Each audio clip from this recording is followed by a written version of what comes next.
cadre deployment breach South Africa's labour laws? According to the Democratic Alliance, the policy breaches the Labour Relations Act.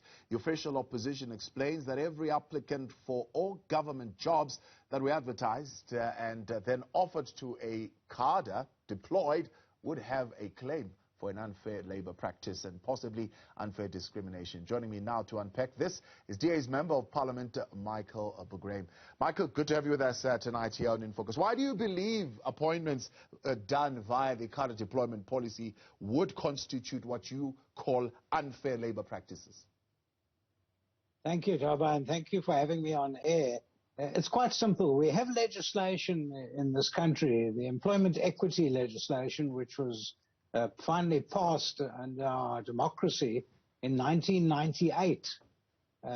This cadre deployment has been going on for 20 years, but what's happened is in 1998, the legislation said that an applicant for a job in South Africa cannot be unfairly treated, cannot be discriminated against, and in particular, one of the grounds is for your political beliefs. It's there in the legislation. Now, if you have 3 people apply for a job and 3 of them are equally qualified, what's happened is the ANC has made a decision to appoint the cadre, in other words, the member of the ANC, the person who's answerable to the party, to appoint that person into the job. Now, that's stretched from director generals across to judges to all the state-owned enterprises. It's an unbelievable hegemonic control exercised by the ANC in this particular exercise. It's actually a lot worse than what the Guptas did, because every single job that has been put out there in government, provincial, local, national government, every single job, they've had a look at it and they decide who is going to get the job. So let's say you, Taba, you apply for the job, you're not a card-carrying member of the ANC, you might even be better qualified than the other applicants. You're not going to get the job because the cadre deployment committee of the ANC will sit and make a decision that they're going to appoint someone else and not you. That's unfair, and that breaches the legislation. But Michael, both the ANC president, was then deputy president chairing the cadre deployment committee, and the current chairperson of the ANC went to the Zondo Commission, and they stated precisely that it does not circumvent the established legal processes, and it is consistent with principles of fairness, transparency, and merit, in the sense that candidates are still expected to submit a CV, apply like everybody else, meet the necessary requirements and the qualifications and so on and so forth. Yeah, it's quite simple. It says there is a prohibition of unfair discrimination. No person may unfairly discriminate directly or indirectly against any person, including, and there's a whole lot of grounds, disability, religion, HIV status, conscience, political opinion. Now, we know that, let's say 100 people apply for the job, 100 people are equally qualified. Who's going to get the job? The person that will get the job is the person who is decided to go in there as a nominee from the cadre deployment committee. It's absolutely simple.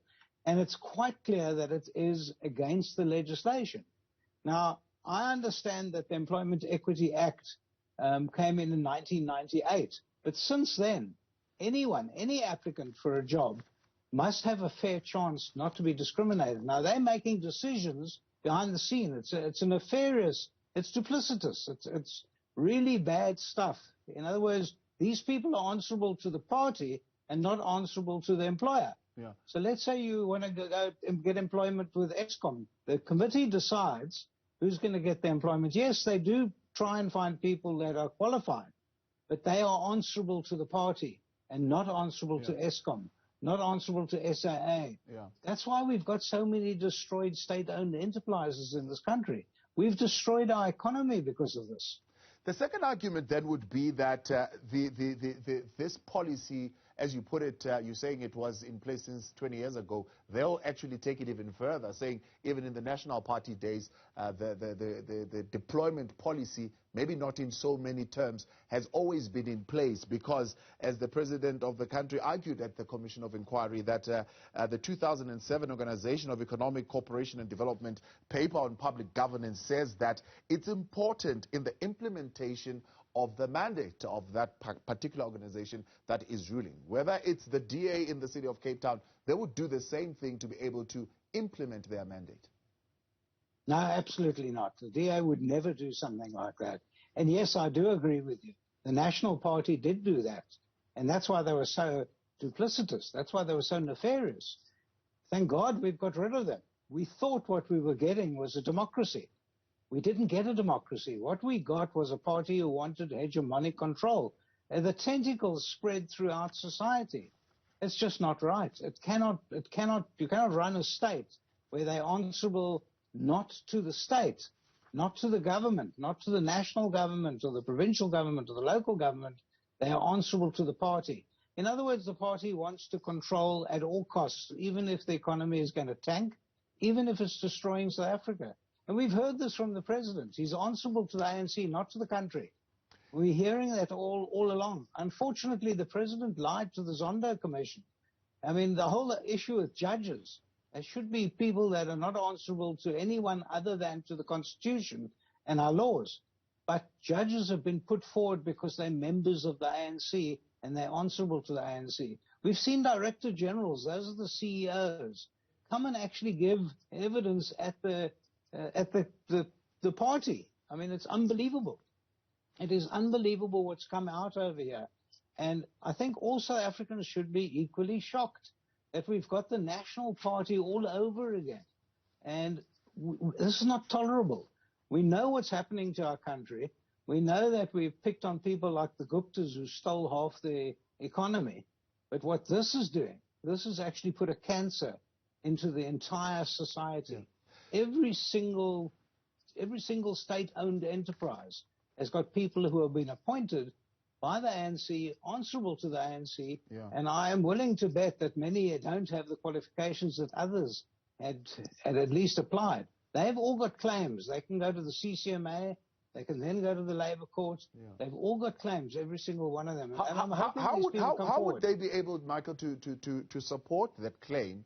I mean, how would they be able to prove in this particular case that they were unfairly treated?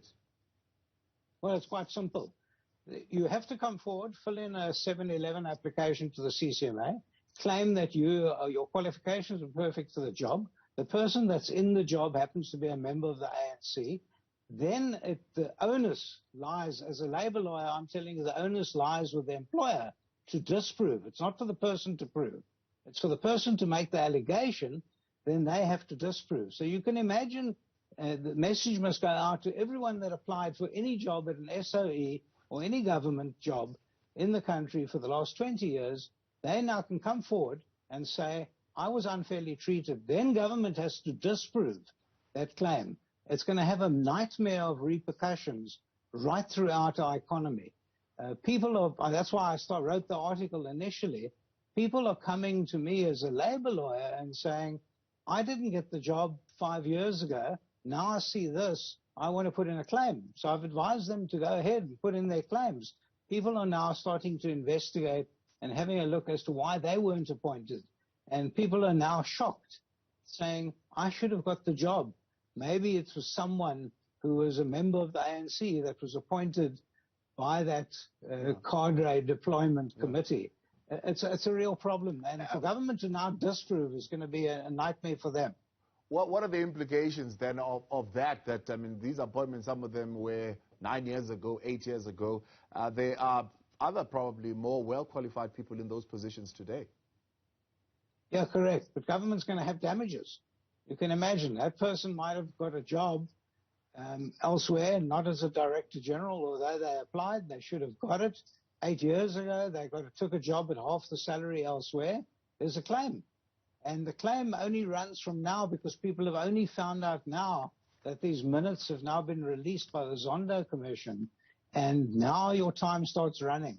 And so people are coming forward now and saying, well, hold on a minute.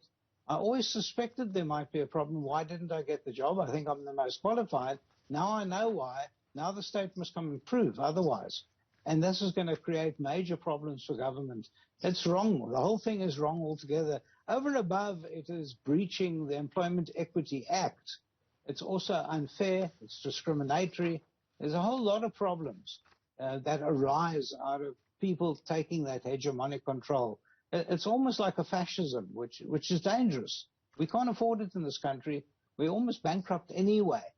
And we know what's going on. There are people who aren't able to run these state-owned enterprises. And why? Because they've been appointed for their membership of a political party, not because they are the most capable people.